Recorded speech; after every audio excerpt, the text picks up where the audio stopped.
Assalamualaikum warahmatullahi wabarakatuh. Ketemu lagi dengan tatap muka bimbingan konseling. Kali ini kita akan ngobrol tentang bagaimana kita menjaga kesehatan mental kita. Ya, di dalamnya juga akan kita bahas bagaimana gitu kan cara menghindari mental yang sakit gitu ya, supaya tidak mengalami itu. Oke, jadi kali ini izinkan saya mengutip pernyataan dari Clive Staples Lewis ya, dalam bukunya The Problem of Pain. Lewis mengatakan bahwa rasa sakit mental itu tidak sedramatis rasa sakit fisik, tapi lebih banyak terjadi dan lebih sulit ditanggung ya. Upaya yang biasa dilakukan untuk menyembunyikan sakit mental justru dengan menambah bebannya gitu ya. Itulah sebabnya banyak orang yang sedang menderita secara mental ketika ditanya, "Kamu kenapa?"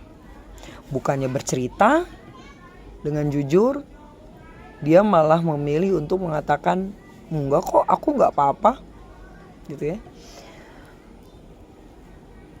Dengan menyembunyikan mental yang sakit itu menambah beban tersebut gitu loh ya. Yang seharusnya dilakukan kan ya jujur, katakan apa yang kita rasakan, apa yang kita pikirkan gitu kan.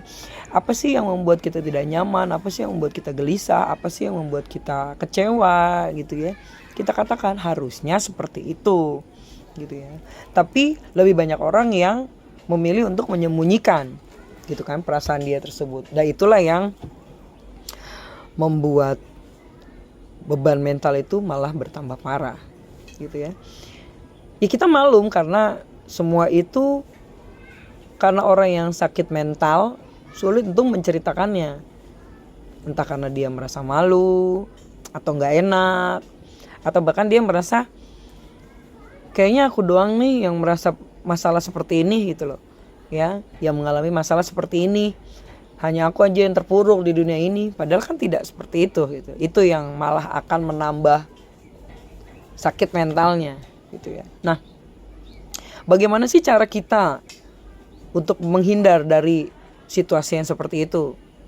Ya kalaupun memang kita sedang mengalami, paling tidak kita menyadari gitu loh ya. Nah, kalau sudah menyadari kan kita mampu untuk mengambil sikap apa yang harus kita lakukan gitu ya.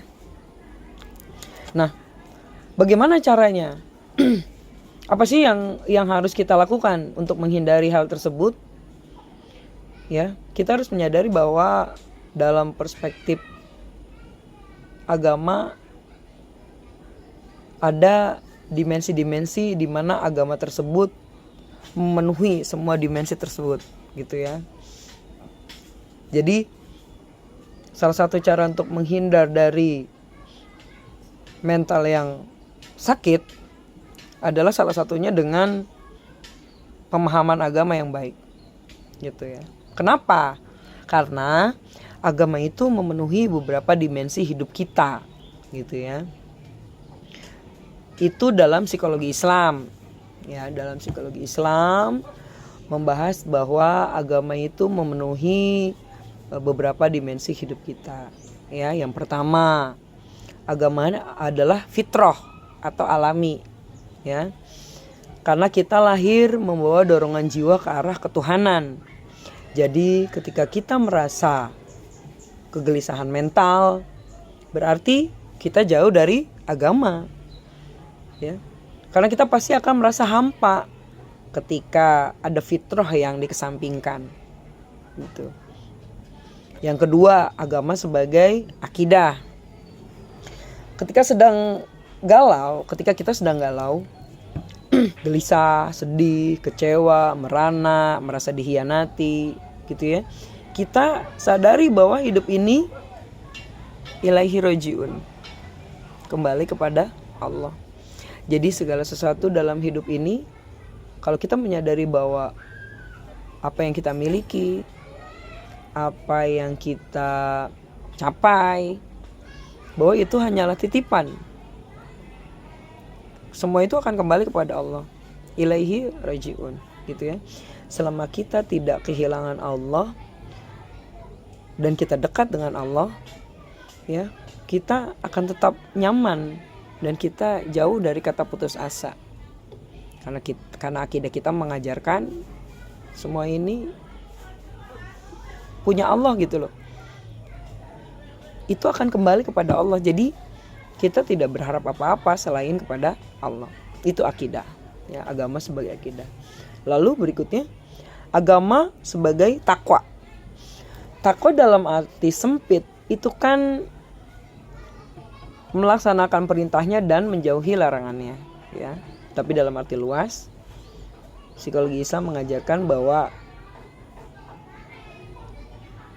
agama sebagai takwa itu merupakan kesadaran dan ketaatan kepada Allah, gitu loh.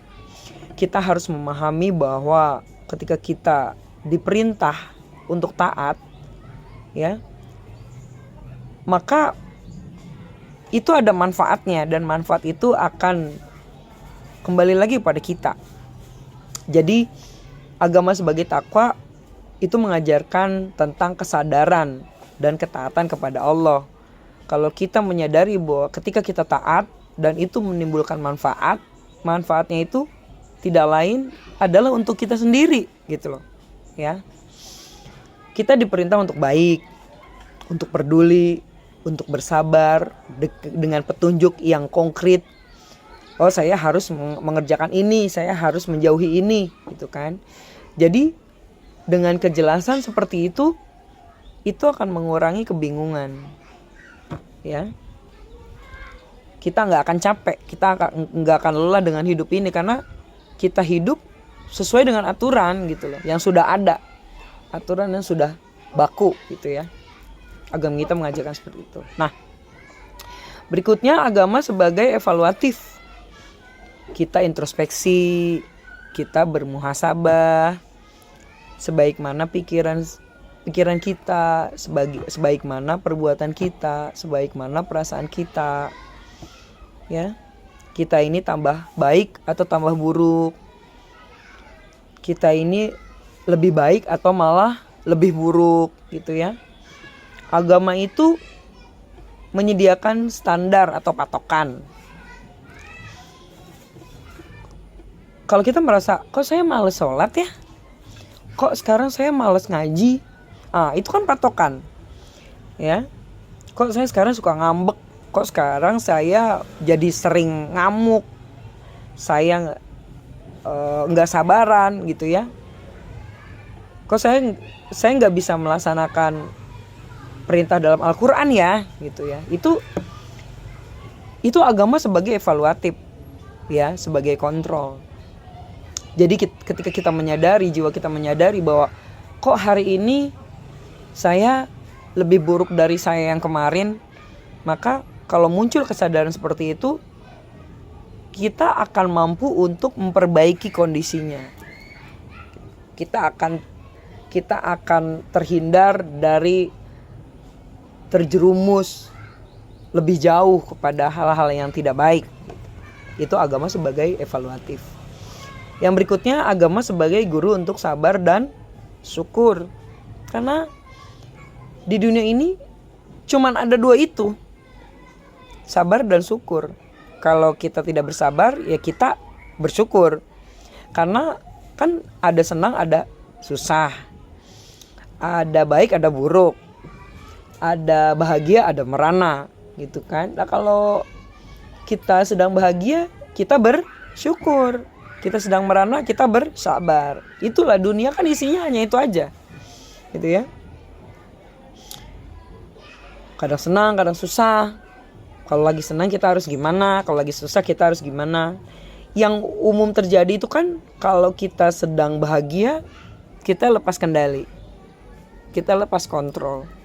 Kalau kita lagi susah, kita putus asa, kita sedih, kita terpuruk, gitu ya. Padahal kan seharusnya tidak seperti itu. Kalau kita punya agama sebagai guru untuk sabar dan syukur, gitu ya. Selanjutnya, agama itu ihsan, artinya memecahkan kebaikan hanya kepada Allah. Terkadang hidup ini ada beberapa level motif tindakan. Ada karena kewajiban, ada karena kebutuhan, gitu ya. Tapi ada pula atas dasar keikhlasan dan ketulusan lillahi ta'ala, gitu ya. Nah, perlu disadari bahwa segala sedih, kecewa, merana muncul karena pamrih-pamrih yang kita miliki. Ketika kita melakukan sesuatu karena kewajiban, maka kita akan menuntut hak. Kalau kita melakukan suatu kebaikan, suatu perbuatan itu karena kebutuhan, maka ketika kebutuhan kita tidak terpenuhi, kita akan kecewa, gitu loh, ya. Itulah, maka singkatnya, jika tidak ada target apa-apa, maka kita tidak akan mengecewai apa-apa. Kita tidak akan merasa kecewa, gitu. Jadi